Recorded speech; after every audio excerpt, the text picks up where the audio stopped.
Semangat semuanya, amin. Oke, mari kita bangkit berdiri, kita akan ucapkan janji iman bersama-sama. Ya, puji nama Tuhan. Hari yang begitu indah pada bulan April, bulan Paskah, Tuhan pasti berkati kita. Mari, 2, 3. Aku memegang firman-Mu ya Allah. Aku percaya bahwa sabda-Mu itu benar, berkuasa dan abadi. Aku percaya firman-Mu sanggup mengubah hidupku. Aku tidak akan lagi, tidak.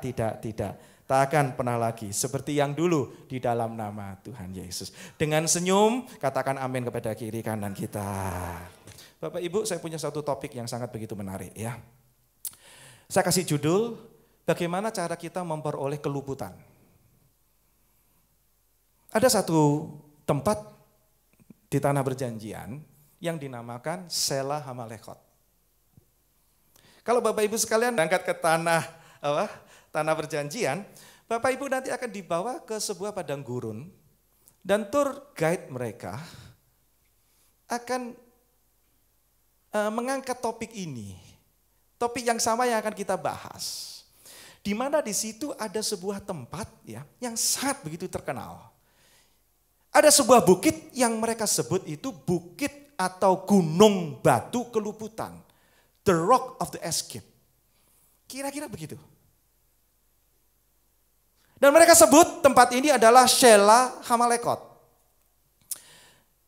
Atau yang mungkin dalam bahasa sehari-hari kita itu adalah gunung batu keluputan. Maksudnya bagaimana ya? Sehingga tempat ini bisa menjadi satu bahan cerita. Bisa satu menjadi bahan untuk tour guide itu bisa bercerita. Tetapi tempat tepatnya di mana Sela Hamalekot ini terjadi, di mana Daud bisa melarikan diri. Perhatikan Bapak Ibu, sudah dikepung, sudah dikotak, sudah dijebak. Dengan semua peralatan, intinya tidak bisa lari. Bahasanya I got you, kena kamu kali ini. Tetapi nanti kita tahu cerita ini berakhir dengan keluputan dari Daud. Karena Tuhan semua yang bertindak, Tuhan semua yang bekerja dan indah sekali. Jadi maksudnya begini, Bapak Ibu sekalian, dalam kehidupan ini sangat begitu normal, ada hal-hal yang bisa saja terjadi di luar kendali kita. Betul salah? Yang kita kenal bahasa umumnya adalah force majeure. Contohnya pandemi kan. Kita sudah bangun usaha, kita sudah bangun semuanya. Tetapi yang kita hadapi semua sia-sia. Maka firman Tuhan katakan percuma kamu membangun kota, percuma kamu berjaga siang dan malam, percuma kamu bangun pagi-pagi. Tetapi kenyataannya Tuhan memberikan kepada orang yang dicintainya pada waktu tidur. Tetapi hal ini terjadi, force majeure itu ada.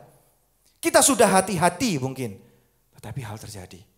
Atau bahkan tindakan itu adalah hasil dari kecerobohan kita. Mungkin kita tidak sengaja atau bahkan kita tahu loh, ini tidak boleh kita lakukan tapi kita lakukan. Artinya kita sengaja. Bapak Ibu sekalian, dalam kasus-kasus seperti ini mudah sekali untuk kita bertanya apakah Tuhan masih mau tolong kita. Ini mau saya jawab. Tuhan tidak hanya memberikan pertolongan, tapi yang Bapak Ibu butuhkan sebetulnya adalah keluputan dari Tuhan. Karena kalau masalah sudah begitu, Bapak Ibu sudah dijebak. Bapak Ibu sudah mentok, mau lari kemana? Pertolongan rasanya kurang. Tapi yang kita butuhkan adalah bagaimana caranya kita diluputkan dari masalah. Bapak Ibu sudah sekarang sudah tidak tahu apa yang harus berbuat. Mungkin hari ini Bapak Ibu sudah give up, sudah nyerah. Tapi Bapak Ibu akan diberkati oleh sebuah kisah Sela Hamalekot ini. Dan ini kisah nyata, ada tempatnya. Namun tidak ada satu orang pun yang bisa nunjuk. Di sini Daud bisa lepas. Dan itu indah sekali. Ya, mari Bapak Ibu sekalian kita buka sama-sama dalam 1 Samuel. Kita membaca dari tentu ayat 23. Ayatnya 14 sampai 28. 1 Samuel pasal 23 ayat 14 sampai 28. Ya, silakan. Daud di padang gurun Sif. Maka Daud tinggal di padang gurun di tempat-tempat perlindungan. Ya, di goa-goa ya, di goa-goa. Silahkan. Ia tinggal di pegunungan di padang gurun Zif. Dan selama waktu itu Saul mencari dia, tetapi Allah tidak menyerahkan dia ke dalam tangannya. Daud takut karena Saul telah keluar dengan maksud mencabut nyawanya. Ya, tuh. Ketika Daud ada di padang gurun Zif di Koresa, maka bersiaplah Yonatan, anak Saul, lalu pergi kepada Daud di Koresa. Ia menguatkan kepercayaan Daud kepada Allah dan berkata kepadanya, "Janganlah takut, sebab tangan ayahku Saul tidak akan menangkap engkau. Engkau akan menjadi raja atas Israel, dan aku akan menjadi orang kedua di bawahmu. Juga ayahku Saul telah mengetahui yang demikian itu." Kemudian kedua orang itu mengikat perjanjian di hadapan Tuhan, dan Daud tinggal di Koresa, tetapi Yonatan pulang ke rumahnya. Tetapi beberapa orang Zif pergi menghadap Saul di Gibea dan berkata, "Daud menyembunyikan diri dekat kami di kubu-kubu gunung dekat Koresa." Nangkep ya. Jadi Daud ini ceritanya mau ditangkap oleh Saul. Nangkep semuanya. Maka Daud sembunyi di gunung, di gua-gua, di gunung tadi di padang gurun Zif. Tapi cilakanya begini, itu makanya Bapak Ibu, jangan mudah percaya sama orang. Ngerti semuanya? Dia merasa bahwa orang yang di mana nih? Di Zif tadi, di Koresa ini, itu gak akan ngelaporin dia. Nangkap gak semuanya? Gak akan ngelaporin. Tetapi yang terjadi, beberapa orang Zif itu, Bapak Ibu, info. Ngomong ke Saul, ngomongnya begini, silakan. Daud menyembunyikan diri dekat kami di kubu-kubu gunung dekat Koresa, di Bukit Hakila di sebelah selatan padang belantara. Tempatnya Daud bersembunyi. Dikasih tahu ke siapa tadi? Ke Saul. Padahal Saul ini nggak tahu Daud itu ada di mana. Saul tidak tahu. Terakhir ketemu Saul itu di Keila. Tapi nanti pelajaran beda. Ada kota nama Keila. Setelah kejadian Keila, ada kejadian Zif ini. Sebetulnya Saul sudah putus kontak. Karena Daud luput. Di Keila Daud luput. Tetapi permasalahan yang terbesar itu adalah orang-orang Zif sendiri. Itu ngelaporin si siapa? Si Daud ini ke Saul. Dia ngomong, "Kamu tahu nggak rajaku Saul? Daud itu sembunyi di sini. Tempatnya itu ada." Ibaratnya sekarang ya, mendapat info yang semacam begitu kan diolah kan sama Saul kan. Coba kita lihat-lihat, ini semakin menarik cerita ini. Terus. Oleh sebab itu jika tuanku raja berkenan datang, Tuh lihat. silahkanlah datang. Tanggungan kamilah untuk menyerahkan dia ke dalam tangan raja. Nangkep nggak ya? Ditawarkan. Rajaku Saul. Ini Daud ada di daerah kami, ada di kampung kami. Dia lagi ngekos di belakang sini.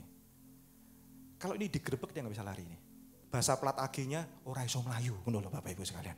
Wes cekrek ini ketangkep apa? Basah. Dan luar biasa itu Saul. Saul bilang, kalau begini ya, kita atur aja pasukan. Dia pakai cara itu pasukan gunting. Dia kirimkan tentara dari sisi sebelah sini. Karena Saul tahu di sisi sebelah sana itu jurang. Jadi intinya begini, si Daud ini gak bisa lari aja. Jadi dipojokkan begitu kan. Nah kalau dalam hal begini kita tidak butuh pertolongan Tuhan, betul apa tidak? Yang kita butuhkan keluputan, betul.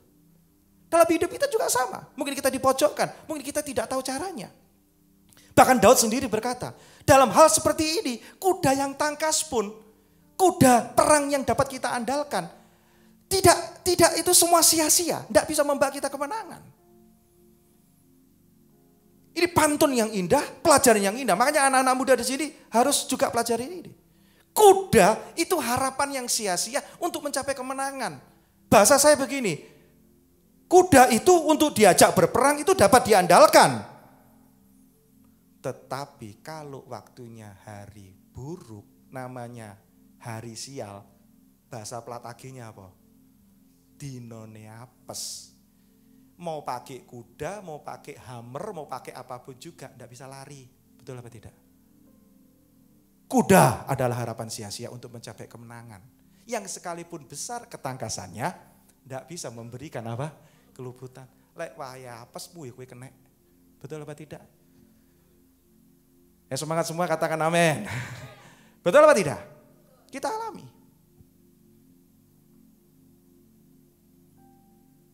Ya kalau zaman dulu orang pakai kuda, pasukan berkuda, tinggi-tinggi ya di Korea itu. Kudanya 180 saya rasa. Saya tingginya 174 atau 75 lah saya ya. Enggak sampai segitulah mungkin ya. Tapi kuda itu lebih tinggi.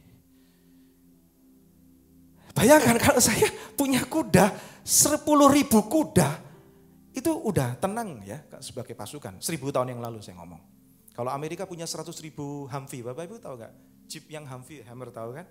Itu Amerika punya 100.000 Humvee. Ya pede Bapak Ibu sekalian. Humvee 100.000 unit pun ini enggak bisa diandalkan lek wayah apes. Betul apa tidak? Betul apa tidak? Nah itulah kita. Semakin menarik ini. Haleluya. Silahkan. Berkatalah Saul, diberkatilah kiranya kamu oleh Tuhan karena kamu menunjukkan sayangmu kepadaku. Wah, Saul langsung menanggapi dengan baik. Ini info yang sangat begitu menarik. Ayo kita goreng sama-sama. Kita habisin Daud ini. Data semua ada, let's do it. Ya. Baiklah pergi, carilah kepastian lagi. Nah, tapi Saul bilang begini, sebelum kita tangkap Daud, pastikan info ini A1. Wah gitu ya, betul ya, keren ya. Aku kayak dalang A1 gitu. Pastikan info ini akurat, jangan nanti salah. A1, data sudah A1. Baiklah kita pergi, carilah kepastian lagi. Sebetulnya hati-hati loh Saul, dia enggak ceroboh. Dikasih info udah, oke ayo langsung sikat, enggak ada. Hati-hati, dipastikan itu Daud. Karena orang seperti Daud itu banyak. Silakan. Berusaha mengetahui di mana ia berada dan siapa yang telah melihat dia di sana. Duh, teliti gak ini? Berusahalah untuk mengetahui di mana dia. Tempatnya exactly itu di mana? Koordinatnya di mana? Ojo A1 tok. Pastikan kalau kita datang orangnya itu ada. Hajar. Dan siapa yang melihat dia? Pastikan betul-betul melihat dia. Jangan sampai meleset. Sebab telah dikatakan orang kepadaku bahwa ia sangat cerdik. Hati-hati loh. Daud itu licin. Dia tahu caranya untuk apa? Get away. So you have to be careful. Berusaha mengetahui segala tempat persembunyiannya. Jadi hati-hati. Berusaha mengetahui segala tempat persembunyian. Kemudian datanglah kembali kepadaku dengan kabar yang pasti. Dan aku akan pergi bersama-sama dengan kamu. Ya. Pastikan kabar itu A1. Dengan pasti nanti kita sama-sama. Wah, luar biasa loh ini ya. Coba kalau Bapak Ibu digituin gimana? Oh sudah, gobios sudah. Waduh gitu ya. Tapi percayalah, Tuhan kita memberikan kelegaan bagi kita semuanya. Amin. Silakan. Sesungguhnya jika ia di dalam negeri, maka aku akan meneliti dia di antara segala ribuan orang Yehuda. Dan Saul pun katakan, 1000 orang seandainya itu saya bisa bedakan. Betul Daud apa enggak. Teliti sekali Saul ini. Silakan. Lanjut. Ya. Lalu berkemaslah mereka pergi ke Zif mendahului Saul. Daud dan orang-orangnya ada di padang gurun Maon. Lihat, Daud dan orang-orangnya ada di padang gurun Maon. Di dataran di sebelah selatan padang belantara. Ketika Saul dengan orang-orangnya pergi mencari Daud, diberitahukanlah hal itu kepada Daud. Lalu pergilah ia ke gunung batu dan tinggal di padang gurun Maon. Ada yang ngomong, Daud, ada orang berkhianat sama kamu. Ada yang laporin kamu di sini kepada Saul. Dan sekarang Saul sedang menyiapkan ambush kepada kamu. Saul sedang menyiapkan penangkapan besar terhadap kamu. Dia sudah melibatkan semuanya dan kamu akan digunting di sini. Dan kalau lihat di sebelah belakangmu itu adalah, di sisi sebelah situ adalah jurang. Kamu akan berhadapan di depan. Dan Saul akan datang dari sini. Itu tips itu sudah diberikan. Diberitakan hal itu kepada Daud. Lalu pergilah Daud itu ke gunung batu. Karena gak bisa lari kemana-mana. Nangkap semuanya? Kembali lagi, yang ngerti katakan amin biar semangat. Daud gak bisa lari kemana-mana. Dan dia tinggal di padang gurun Maon. Gak bisa lari ke kota. Dia tinggal di padang gurun Maon, harusnya kan lari kan. Tapi karena gak bisa lari, maka dia tetap ke kota di padang gurun Maon lagi. Sudah gak bisa lari. Saya katakan. Terus. Saul mendengar hal itu, lalu mengejar Daud di padang gurun Maon. Wow.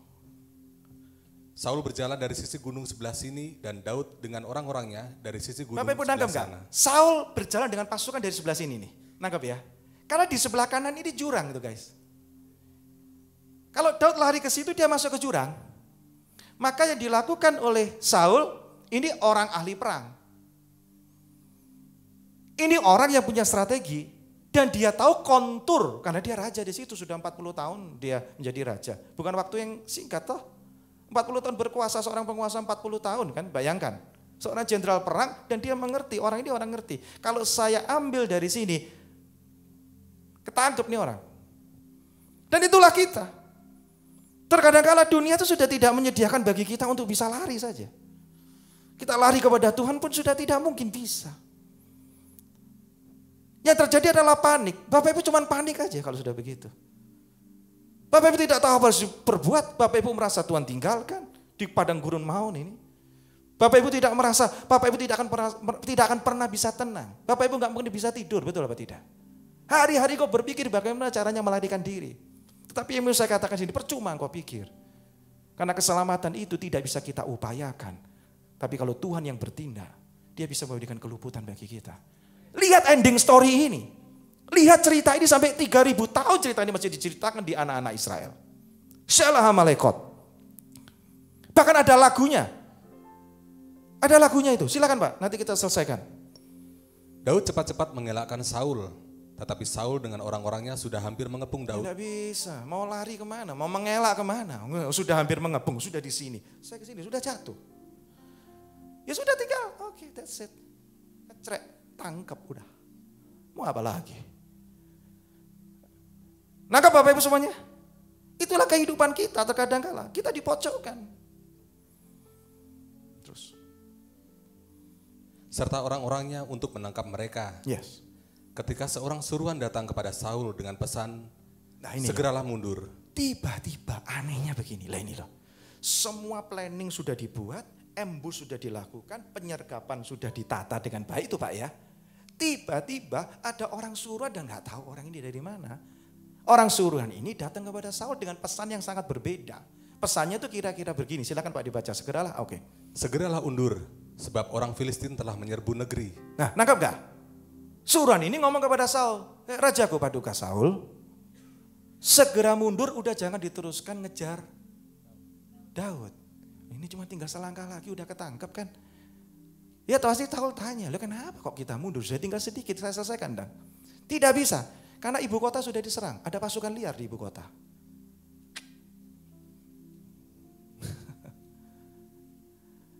Jadi kepanikan itu ya, kekhawatiran itu ya, tidak ada guna kalau sudah terpojok. Lalu apa yang harus kita lakukan sekarang? Apakah kita membuang waktu-waktu malam tidak tidur? Membuang keringat kita dengan percuma? Kita hanya minta sama Tuhan, Tuhan berikan aku keluputan kali ini. Berikan aku syalah Amalekot. Silakan Pak. Maka berhentilah Saul mengejar Daud dan pergi menghadapi orang Filistin. Langsung aja berhenti padahal cuman kurang sedikit aja. Bapak Ibu secara logika kalau Bapak Ibu seorang jenderal perang, engkau di sini belajar ilmu-ilmu peperangan, tangkap dulu dong. Urusan ibu kota kan nanti bisa diurus. Ini kan cuma urusan sedikit. Maka berhentilah Saul mengejar Daud dan pergi menghadapi orang Filistin itu. Silakan, itulah. Itulah sebabnya orang menyebut tempat itu Gunung Batu Keluputan. Ya Yesus gunung batu keluputan. Ingat lagu ini.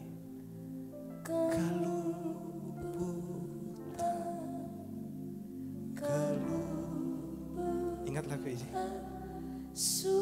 Suatu tempat lindung yang kekal dan tempat kelepasanku. Amin. Tadi saya katakan, ada hal-hal yang bisa kita kendalikan. Yang ngerti katakan amin.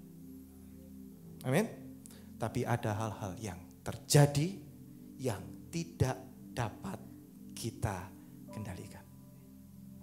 Mungkin tidak sengaja, tapi juga mungkin kita sengaja.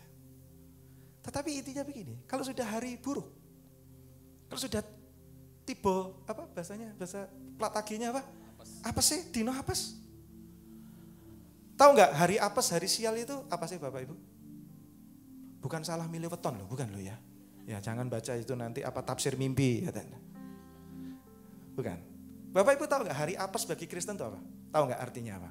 Ini, hari apes atau hari sial atau nasib burung, itu artinya adalah upah dari kesalahan kita karena kita tidak dapat mengendalikan diri selagi bisa. Ayo. Jadi hari buruk itu apa? Menurut kita orang Kristen apa? Mari dibaca sama-sama. Hari buruk itu apa? Silakan apa? Upah dari kesalahan kita. Karena tidak dapat. Karena kita ini tidak dapat atau gagal untuk apa? Mengendalikan diri selagi bisa. Sudah tahu ini salah, you nggak stop. Tapi teruskan. Nangkep gak sih sebetulnya? Yang nangkep cuma katakan amin. Dan bersyukur loh kita diingatkan oleh firman Tuhan. Dan Bapak Ibu nuduh saya, enak Pak Ibsan, gawe definisi dewe gitu. Enggak, saya enggak buat definisi sendiri. Definisi ini saya ambil dari 2 Petrus 2. Ada ayatnya. Ayo dibaca semuanya biar tahu itu. Ayo, 2, 3, ayo. Sebagai upah dari. Ya atau berfoya-foya apa? Awan-awan malah berfoya-foya. Salahnya siapa?